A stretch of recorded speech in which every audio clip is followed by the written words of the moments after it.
Rickshaw चालक की पिटाई की है। मौलवियों ने जमात के कट्टरपंथियों को भड़काया और बांग्लादेश में हिंदुओं पर अत्याचार लगातार जारी है। बर्बरता की सारी हदें पार इन कट्टरपंथियों के द्वारा कर दी जा रही है और ऐसे में एक बार फिर से निशाना हिंदू को बनाया गया। इस बार ई रिक्शा चालक को पीटा गया है। रैनिक आखिर कब थमेगा हिंदुओं पर जो ये अत्याचार का सिलसिला शुरू हुआ है? हाँ, देखिए, ये सवाल तो आता ही है कि बांग्लादेश में जो हिंदू के ऊपर हमले का घटना चल रहा है, जिस तरीके से अत्याचार हिंदुओं के ऊपर किया जा रहा है, ये सिलसिला कब थमेगा? क्योंकि बांग्लादेश में चुनाव आने वाला है। चुनाव के पहले अगर देखा जाए तो इंटरिम गवर्नमेंट की तरफ से स्पष्ट किया गया है कि किसी भी हालत पर लॉ एंड ऑर्डर सिचुएशन नष्ट नहीं होने देंगे। तो सिचुएशन अगर इस तरीके का है, माहौल अगर इस तरीके का है कि बीच सड़क पर किसी हिंदू युवक को पीट कर हत्या करके उनको जिंदा जला दिया जाता है, इसी जगह पर दिखाई दे रहा है कि हिंदू रिक्शा चालक उनके हाथ में करा पड़ने की वजह से उनको बीच सड़क पर पीटा जा रहा है, वो भी पुलिस के सामने पीटा जा रहा है, मगर उसके बावजूद भी पुलिस की तरफ से कोई एक्शन नहीं लिया जा रहा है। इस तरीके का तस्वीर जब बांग्लादेश से सामने आ रहा है तो ये सवाल ही बार बार से सामने आएगा और कितने दिन इस तरीके का तस्वीर बांग्लादेश से सामने आएगा। क्योंकि जब इंटरिम गवर्नमेंट फॉर्म हुआ था, यानी जब शेख हसीना का सरकार चेंज हुआ था, ठीक उसी टाइम पीरियड का अगर बात किया जाए तो 2024 साल का जुलाई महीने से लेकर दिसंबर महीना लगातार हिंदुओं के ऊपर अत्याचार का घटना सामने आया था। लोग भागकर भारत में आने का कोशिश कर रहे थे, लोग देश छोड़ दे रहे थे। ठीक वो सिचुएशन 2025 साल में चेंज होगा, ऐसा वादा मोहम्मद यूनुस की तरफ से किया गया था, मगर जितना टाइम जा रहा है उतना ही दिखाई दे रहा है कि मोहम्मद यूनुस का वादा नहीं पूरा हो रहा है। मोहम्मद यूनुस जो बोले हैं वो पूरा नहीं हो रहे हैं। और उपरंतु बिल्कुल, और तभी तो रैनिक सवाल उठ रहे हैं ना कि आखिर इस तरफ कोई कार्रवाई क्यों नहीं हो रही है। अब देखिए, दीपू चंद की हत्या हुई, जब दबाव हर तरीके से बनाया गया, इसके बाद 10 आरोपियों की गिरफ्तारी हुई है। लेकिन सिर्फ दीपू चंद ही नहीं है, बल्कि कई ऐसे वहां पर हिंदू हैं जिनके साथ बर्बरता की जा रही है। तो आखिर उस तरफ कार्रवाई क्यों नहीं हो रही है? इससे तो साफ नजर आ रहा है कि जो यूनुस हैं वो किसी के इशारे पर काम कर रहे हैं।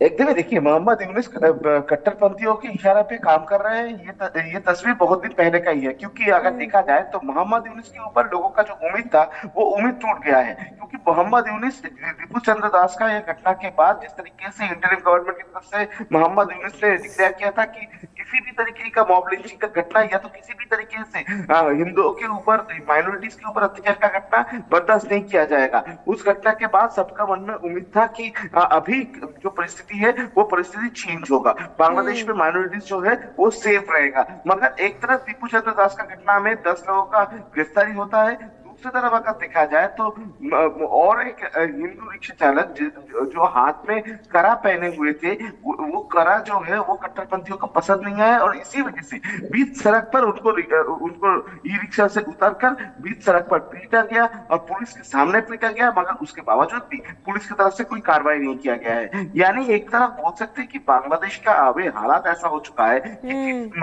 मामले को लेकर सोशल मीडिया में चर्चा हो, उस मामले को लेकर कार्रवाई किया जाएगा। जो मामले को छुपाने का मौका मिले वो मामला को छुपाया जाएगा। इस तरीके का माहौल जो है ये बांग्लादेश में अभी तैयार हो चुका है। और बोल सकते हैं कि कट्टरपंथियों को समर्थन करना या तो कट्टरपंथियों को सेफगार्ड करने का कोशिश अभी भी लगातार मोहम्मद यूनुस की तरफ से किया जा रहा है। क्योंकि एक तरफ 2024 का चुनाव आ रहा है, चुनाव के ठीक पहले अभी ये जो सिचुएशन है, इस सिचुएशन में कट्टरपंथियों को समर्थन करना, मोहम्मद यूनुस सोच रहे हैं कि कट्टरपंथियों का समर्थन करें तो उनका जो सत्ता है वो सत्ता बरकरार रहेगा। और इसी वजह से कट्टरपंथियों के हाथ का कठपुतले भी बन चुके हैं मोहम्मद यूनुस। ये और सिर्फ चुनाव के लिहाज से ही रैनिक यहाँ पर यूनुस जो है ये तमाम चीजें कर रहे हैं या फिर करवा रहे हैं, इसको सीधे तौर पर हम ऐसे भी कह सकते हैं। क्योंकि देखिए, अभी जो स्थिति बनी हुई है तो ये साफ तौर पर ये भी कहा जा रहा है कि अब कहीं ना कहीं जो बांग्लादेश है वो पाकिस्तान के इशारों पर भी चल रहा है और यही वजह हालात वहां पर ये बने हुए हैं।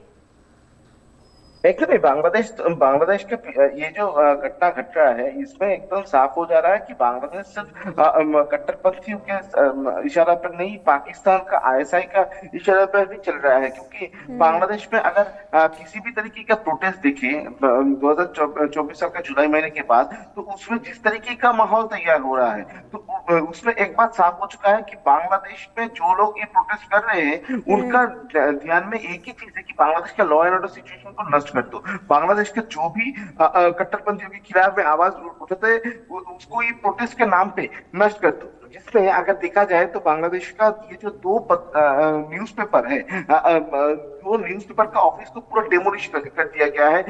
किस वजह से? ये प्रोटेस्ट चल रहा था। ये हादी का जो हत्या हुआ था वो हत्या हुआ था बांग्लादेश में। हत्यारा भी है बांग्लादेशी लोग, मगर इसके पीछे अगर देखा जाए तो प्रोटेस्ट में नारा उठा कि भारत के खिलाफ में आवाज बुलंद करो। प्रोटेस्ट में नारा उठा कि भारत के चिकन नेक कॉरिडोर के ऊपर हमला करो। प्रोटेस्ट में नारा उठा कि सेवन सिस्टर हम लोग ले लेंगे। और उसके बाद क्या देखा गया? प्रथम आलो का ऑफिस और डेली का जो ऑफिस है उस ऑफिस के ऊपर हमला किया गया।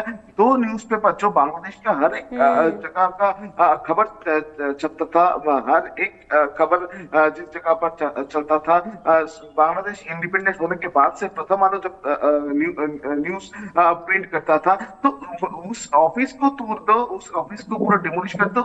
कोई न्यूज़पेपर जो न्यूज़पेपर कट्टरपंथियों के खिलाफ में बयान दे या तो सच कहे तो उनका काम इधर नहीं चलेगा। इस तरीके का एक मेंटलिटी जो है ये बांग्लादेश में तैयार हो चुका है, और जिसका नतीजा पर प्रथम वालों का ऑफिस को इस तरीके से तोड़ा गया है बोल सकते हैं। क्योंकि एक प्रोटेस्ट चल रहा है, जो प्रोटेस्ट है एक मौत के खिलाफ में एक प्रोटेस्ट है, उसमें न्यूज़पेपर का हाथ कैसे हो सकता है? न्यूज़पेपर ऑफिस के ऊपर हमला क्यों होगा?